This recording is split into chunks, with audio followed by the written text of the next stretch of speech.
وسلم ان احبائی واولیاء الذین یذکرون بذکری واشتروا بذکرہم صدق اللہ مولانا العظیم ان اللہ وملائکتہ یصلون علی النبی یا ایہا الذین آمنوا صلوا علیہ وسلموا تسلیما. درود پاک پڑھ لیں. اللہم صلی علی سیدنا محمد وآلہ وصحبہ وسلم. میرے انتہائی واجب احترام پیر طریقت رہبر شریعت پیکر محبت شہزادگان حضور سیدنا چادر والی سرکار و سجادگان عالی مرتبت حضور سیدنا چادر والی سرکار حضور پیر سید علی حسین شاہ صاحب زندہ مجدہ اور حضور پیر سید نور حسین شاہ صاحب زندہ مجدہ یاران طریقت، اللہ رب العالمین کا بے شمار شکر و انعام ہے کہ اس پاک ذات نے ہمیں حضور سیدنا چادر والی سرکار کے در کی غلامی عطا فرمائی ہے.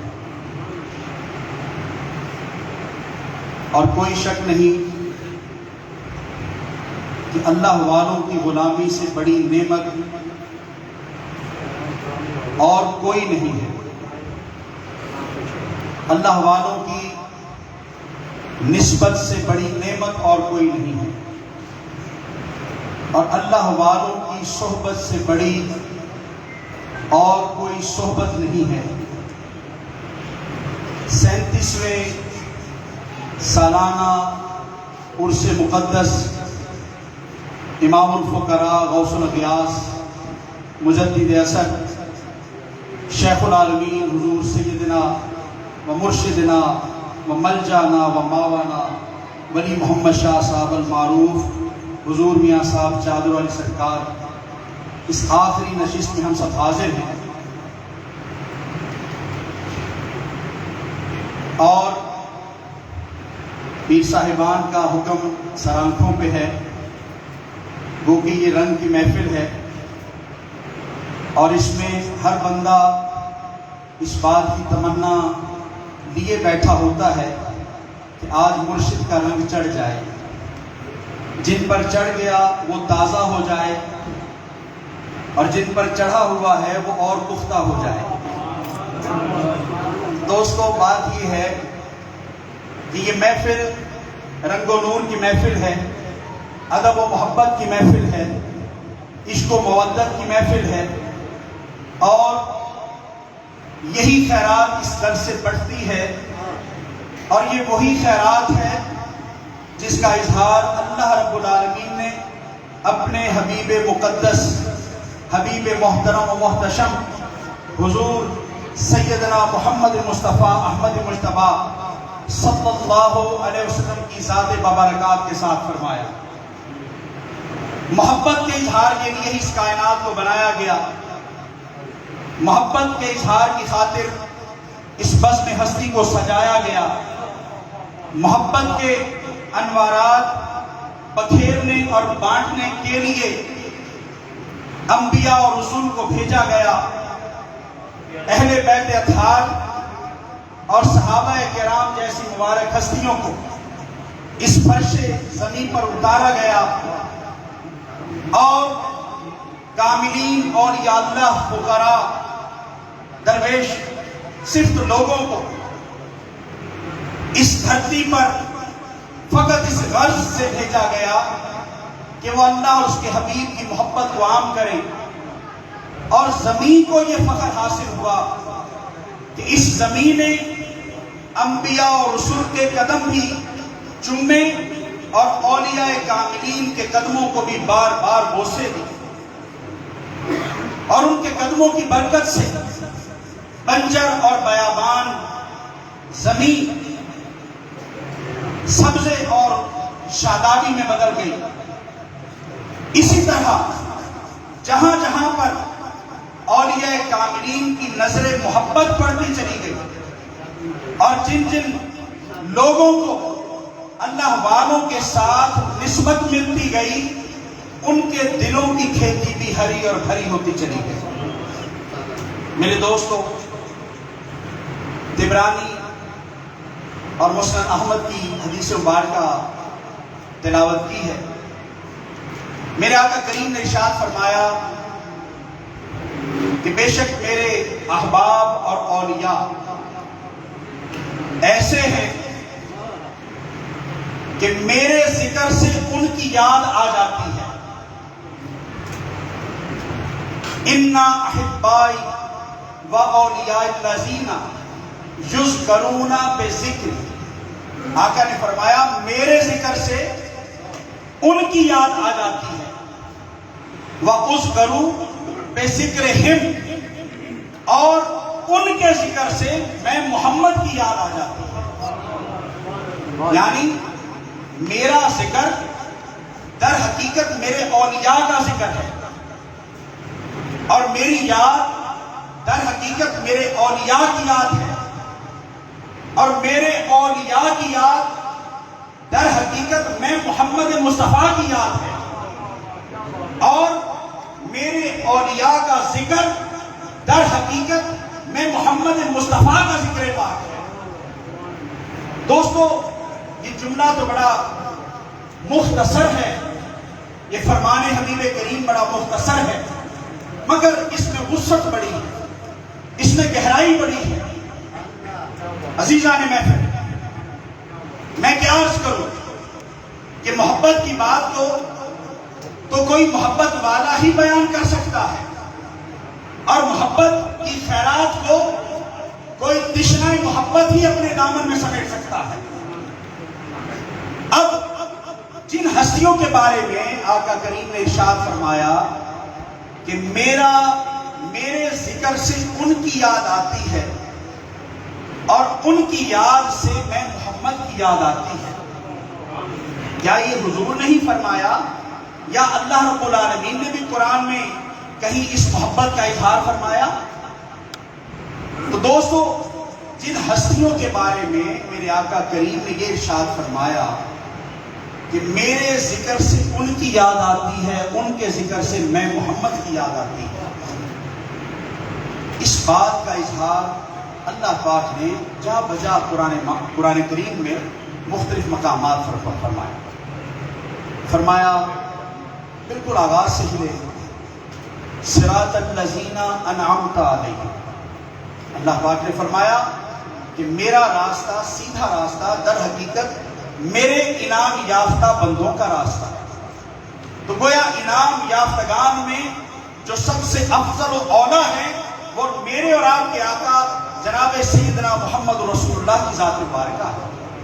اور پھر حضور کے در سے اور حضور کے توسل سے اور حضور کے تصدق سے جس کو خیرات بٹی ان میں انبیاء اور مرسلین بھی آتے ہیں، ان میں اہل بیت اطہار، صحابہ کبار اور اولیاء کاملین فقراء بھی شامل ہوتے ہیں. گویا میرے آقا کی ذات کو اللہ پاک نے ہر نعمت، ہر خیر اور ہر خیرات کا مرکز و محور بنایا ہے. اور یقیناً خیرات اسی کو ملتی ہے جو محبتوں کی طلب والے ہوتے ہیں، جو اس ذات محمد سے محبت رکھنے والے ہیں. اگلے مقام پر اس میت کا اظہار کیسے ہوا؟ فرمایا وَاصْبِرْ نَفْسَكَ مَعَ الَّذِينَ يَدْعُونَ رَبَّهُمْ بِالْغَدَاةِ وَالْعَشِيِّ. فرمایا اے حبیب انہیں کہہ دیں کہ ان کی صحبت میں بیٹھا کریں جو صبح و شام مجھ رب کو یاد کرتے ہیں. معلوم ہوا جن کا اعلان حبیب مکرم اپنی زبان مقدسہ سے فرما رہے ہیں اور مع الذین کے الفاظ فرما رہے ہیں، یقیناً ان کی معیت اور سنگت از خود حضور علیہ السلام کی ذات مقدسہ کے ساتھ بھی ہے اور اللہ پاک کی ذات مقدسہ کے ساتھ بھی ہے. پھر فرمایا دوسرے مقام پر کونوا مع الصادقین، سچوں کے ساتھ ہو جاؤ. اب وہ سچے کون سے سچے ہیں؟ خواہ وہ انبیاء اور رسول ہیں، خواہ وہ ہمارے آقا کی ذات ہے، خواہ وہ اہل بیت اطہار اور صحابہ اور اولیاء کاملین کی ذات ہے. جب ان سچوں کے ساتھ ہم وہ سچے کون ہیں؟ فرمایا من النبیین والصدیقین والشہداء والصالحین. فرمایا وہ نبیوں میں سے وہ نبی ہیں اور وہ صدیقین ہیں اور وہ شہداء ہیں اور وہ مقربین خدا و مصطفیٰ صالحین اولیاء اور فقراء.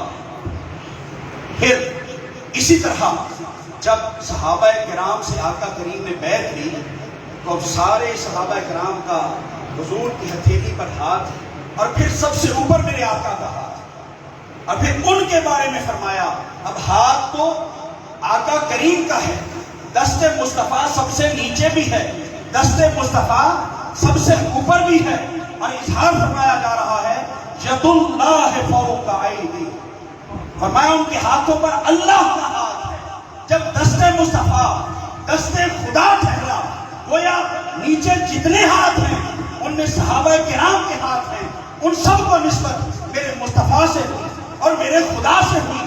تو یقیناً یہاں پر بھی معیت کا وہ نقطہ ہمارے سامنے آ گیا کہ جن کے ہاتھوں کی وجہ سے، جن کی محبتوں کی وجہ سے، جن کی جانثاری کی وجہ سے، جن کے تن من دھن قربان کرنے کی وجہ سے اللہ نے اپنے حبیب کے دست شفقت اور دست کرم کو دیکھا، اللہ کی رحمتوں کو بھی جوش آیا. فرمایا یہ مصطفیٰ کا ہاتھ نہیں ہے تو میں خدا کا ہاتھ. یہاں پر بھی معیت کی بات آ گئی. گویا کئی مقامات پر یہ بات کا اظہار فرمایا گیا. اب جن کی نسبتیں پیارے مصطفیٰ کریم کے ساتھ جڑی ہیں، اب ان بندگان خدا کے ذکر کی برکت کیوں نہ ہو اور ان کے ذکر کے بارے میں میرے آقا کیوں نہ فرمائیں کہ میرے ذکر سے ان اولیاء کی یاد آتی ہے اور ان اولیاء کے ذکر سے میں محمد مصطفیٰ کی یاد آتی ہے. اللہ اکبر کبیرہ. پھر ایک اور مقام پر آقا کریم نے ارشاد فرمایا فائدہ کیا ہے اس ساری تمہید کا، اس گفتگو کا، حضور کے اس فرمان کا مدعا مقصد کیا ہے؟ حدیث مبارکہ فرمایا ذکر من الانبیاء عبادت. نبیوں کا ذکر کرنا اللہ کی عبادت ہے. ہم نے تو سوچا تھا کہ نماز عبادت ہے، روزہ عبادت ہے، حج عبادت ہے، زکوٰۃ عبادت ہے، سجدہ ریزی عبادت ہے، نوافل عبادت ہے. معلوم ہوا جب اللہ کے محبوب نبیوں کا ذکر کیا جائے تو آقا نے مہر کر دی، سند کر دی. فرمایا میرے نبیوں کا ذکر، اللہ کے نبیوں کا ذکر بھی در حقیقت اللہ کی عبادت ہے. ذکر من الانبیاء عبادت. اگلے ساتھ فرمایا وذکر الصالحین کفارۃ. اے چادر والی سرکار کے در پہ آنے والوں یہ نہ سمجھنا کہ ذکر کیا تم نے، ذکر سنا تم نے، ان کی یاد میں روئے، ان کی یاد میں مچلے، ان کی یاد میں مضطرب ہوئے، بے چین ہوئے، بے قرار ہوئے، ان سے اپنی سچی محبت کی طرف کو بڑھانے میں لگے رہے، ان کا عشق حاصل کرنے میں لگے رہے. اس کا ایک فائدہ یہ ہوا کہ وہ ذکر الصالحین کفارۃ. جو گناہ کر کے آئے تھے اللہ نے اس پیارے مرشد کے صدقے وہ سارے گناہ چھاڑ دیے.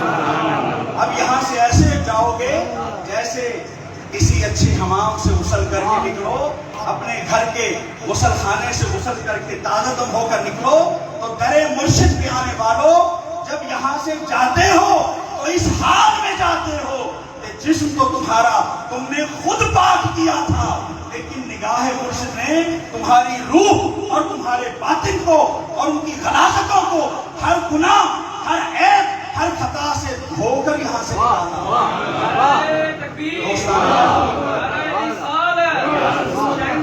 صداقت سیدنا صدیق اکبر حیدری اعظم حضور قبلہ عالم پیر سید جماعت علی شاہ صاحب اس وقت چادر والی سرکار، سلطان الاولیاء چادر والی سرکار، ربانی سید زین العابدین شاہ صاحب، سبھی لاجپال قبلہ سید علی حسین شاہ سرکار، سبھی لاجپال قبلہ سید نور حسین شاہ صاحب، مکی مدنی آستانہ عالیہ چادر والی سرکار. دوستانے محفل اب یہاں سے پاک ہو گئے. اب اس ذکر کا اور کیا فائدہ ہے؟ مرشد کی نگاہ میں سلطان بہو فرماتے ہیں نا